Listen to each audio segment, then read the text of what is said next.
Et notre invité café, c'est Christelle Lehartel, ministre de l'Éducation. Bonjour. Bonjour. Et merci d'avoir répondu donc favorablement à notre invitation. Je vous en prie. Alors, on va entrer si vous le voulez, dans le vif du sujet. La rentrée donc hier s'est déroulée avec cette ombre qui plane depuis maintenant un an, qui ne nous lâche pas. Donc, je veux parler de l'épidémie du Covid. Beaucoup de parents rejoignent certains syndicats pour réclamer plus de garanties, plus de protection, plus de moyens également. C'était le sens notamment du courrier que UNSA Éducation vous a adressé. Vous leur avez répondu ? Effectivement. Alors, monsieur, permettez-moi, avant de démarrer notre entretien, de présenter tous mes vœux pour cette nouvelle année 2021 et je souhaite à tout le monde une merveilleuse année 2021. En tous les cas, bien meilleure que celle de 2020. Alors, effectivement, la rentrée des classes a repris hier matin, on va dire doucement, puisque le transport de nos élèves des archipels éloignés arrive progressivement. Ça va se faire durant toute la semaine et nous avons redémarrer aussi nos rencontres avec les différents partenaires de l'éducation. Et hier, nous avons démarré avec les représentants du personnel. Après, l'UNSA n'est pas le seul syndicat en Polynésie sur les professionnels de l'éducation. Nous avons d'autres syndicats et qui ont été, que ce soit du public ou du privé, qui ont été reçus hier. Donc, nous allons reprendre reprendre ou continuer, j'ai envie de dire, nos rencontres. Oui, cet après-midi. Alors, cet après-midi, j'ai invité tous les parents d'élèves, les associations de parents d'élèves. Oui. Alors, cette année, on va changer un petit peu et ça, c'est suite au bilan de l'année dernière. Cette année, j'ai invité toutes les associations de parents d'élèves à se joindre à nous à cette réunion. Alors, ça va se faire essentiellement en distanciel puisque les gestes barrières, il faut continuer à les respecter. Donc, je les accueille tous cet après-midi.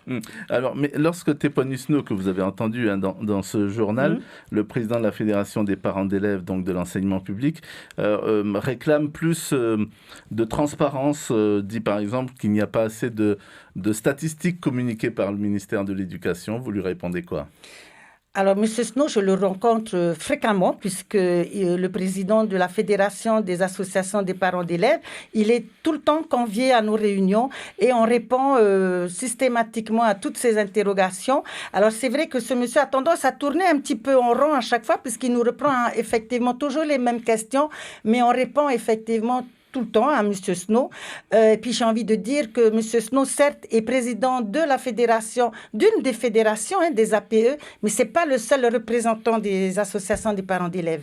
C'est la raison pour laquelle vous vous invitez donc... Tout à fait. Parce que suite justement à l'année dernière où nous avons fait des réunions avec les parents d'élèves, j'ai souvent et tout le temps été interpellée par les autres associations qui ne sont pas membres de cette fédération, m'ont beaucoup interpellée parce qu'eux aimeraient et souhaitent participer officiellement à ces rencontres. Alors, il y a un chiffre qui nous a interpellés, 14%. Oui. Donc ça, ce sont des vieux chiffres. Des vieux chiffres. Ce sont des vieux chiffres. Nouveaux chiffres, c'est quoi par rapport à l'absentéisme ? Alors, au mois de décembre, nous avons terminé aux environs des 10% de taux d'absence en 2020. D'accord. J'attends les chiffres exacts cette semaine pour savoir exactement combien d'enfants sont revenus à l'école. Alors, les accents ont déjà été mis en place. Nous avons, comme promis, transmis des courriers aux chefs d'établissement, aux parents d'élèves pour les rassurer pour cette rentrée. Et pas plus tard qu'hier, j'ai signé les courriers à tous les tavannas de toute la Polynésie française avec une liste d'élèves. Et là, on va d'abord s'attaquer aux élèves qui n'ont pas repris les cours depuis le mois d'août. Alors, ça représente combien d'élèves, vous savez ? Comme je vous l'ai dit tout à l'heure, aux environs de 10%. Ce sont ces élèves. Les 10%, ça représente les élèves qui n'ont pas repris l'école depuis le mois d'août. Et c'est ceux-là qu'il faut que j'aille récupérer. D'accord. Alors, il y a également autre chose, mais cette fois-ci alors réclamée par les syndicats, c'était l'objet du courrier d'UNSA Éducation, qui réclame plus de moyens pour notamment entretenir les établissements scolaires. Effectivement. Alors, ils auront ces moyens ou pas ? Alors, hier, effectivement, j'étais avec tous les syndicats des personnels de l'éducation. Alors, c'est complètement différent dans le premier degré et dans le second degré.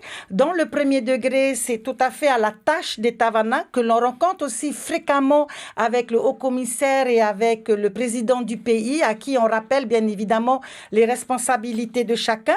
Ma collègue Nicole Bouteau a mis à disposition des différentes communes nos CAE, et des CAE en tant que guide sanitaire et des CAE qui viennent en renfort dans les établissements scolaires du premier degré et du second degré. Et en ce qui concerne le second degré, les chefs d'établissement avec leurs gestionnaires ont tout à fait le droit de faire appel à des entreprises d'entretien pour venir soutenir les équipes. D'accord, mais il n'y aura pas de renfort? Pour l'instant, non. Pour l'instant, non. On va continuer avec les CAE et les petites entreprises privées à qui on peut donner un coup de pouce. Alors, on a évoqué il y a un instant donc, le taux d'absentéisme. Vous avez dit qu'il est ramené plutôt à 10%, plus que 14%. Alors, cela m'amène à évoquer avec vous également les cours à distance. Ce sont donc des réflexes qu'il faut avoir de plus en plus, vous pensez, en milieu scolaire, étant donné le contexte actuel? Oui. Alors, les cours à distance, on l'a bien vu en 2020, ça ne peut pas durer longtemps, puisqu'on s'est rendu compte qu'en restant plus longtemps, les enfants après décrochaient. Alors, les cours à distance, on va vraiment les privilégier pour les enfants qui ont des soucis graves de santé, à qui on va privilégier les cours à distance. D'ailleurs, vous l'avez vu aussi l'exemple en métropole, où on a eu beaucoup de reportages concernant les étudiants qui suivent les cours à distance, où c'est compliqué. N'oublions pas non plus que nos enfants ont besoin de ces contacts avec d'autres enfants du même âge. Alors, le tout numérique dont poursuivre les cours, c'est bien, mais à condition, bien évidemment, que tous les élèves soient équipés et accès, en tous les cas, à l'outil informatique. On avait assisté par endroits à de vraies fractures, de ruptures numériques, on va dire, avec des enfants, du coup, désavantagés par rapport à d'autres. Où c'est qu'on en est aujourd'hui? Alors, vous avez vu que depuis le changement de gouvernement, on a changé un petit peu les portefeuilles. Je suis aujourd'hui aussi ministre du numérique. Donc, je pense que le président l'avait déjà anticipé, puisque du coup, ça va aller plus vite quand on doit prendre des décisions en termes de numérique. Nous continuons à fournir, on va dire, le matériel aux établissements scolaires. Ils savent qu'ils peuvent faire la demande, surtout dans les archipels éloignés où c'est un petit peu compliqué. Et nous sommes effectivement aussi en train d'accélérer tout ce qui est connexion dans les établissements scolaires avec la fibre, avec tous les partenaires que nous pouvons trouver ici en Polynésie. D'accord, donc on ne peut pas parler de rentrée virtuelle. Je pense notamment aux élèves dans les îles. Non, à l'heure actuelle, on va dire qu'il y a une partie de nos enfants qui sont en rentrée virtuelle, comme je le disais tout à l'heure, pour des enfants qui ont des problèmes de santé, mais sinon, on revient tous à l'école en présentiel. D'accord. Alors, la rentrée, elle se poursuit pour vous. Vous allez encore vous rendre sur le terrain. Vous allez où? Alors, ce matin, je vais me rendre dans une école de Paia, l'école Veiatou, que je n'ai pas encore vue depuis que je suis ministre de l'Éducation. Ensuite, je vais me rendre dans un collège, celui de Tevayuta. De Tevayuta. Alors, on a parlé également donc des revendications des syndicats, de la fédération des parents d'élèves. Lorsque vous croisez les parents, qu'est-ce qu'ils vous disent directement? Alors, c'est complètement différent. C'est complètement différent. C'est pour ça. Ils sont contents de ramener leurs enfants à l'école. Ils font confiance à l'école, puisque, je veux dire, les enseignants, les professionnels acceptent les gestes barrières, les mettre en application correctement pour l'instant. Alors, ceux qui sont encore réticents, c'est vraiment pour les enfants qui ont des difficultés au niveau de la santé. Et ça, on peut le comprendre. Très bien. Merci beaucoup, Christelle Lehartel, d'avoir été donc notre invitée ce matin. Je rappelle que vous êtes la ministre de l'Éducation, de la modernisation de l'administration en charge du numérique.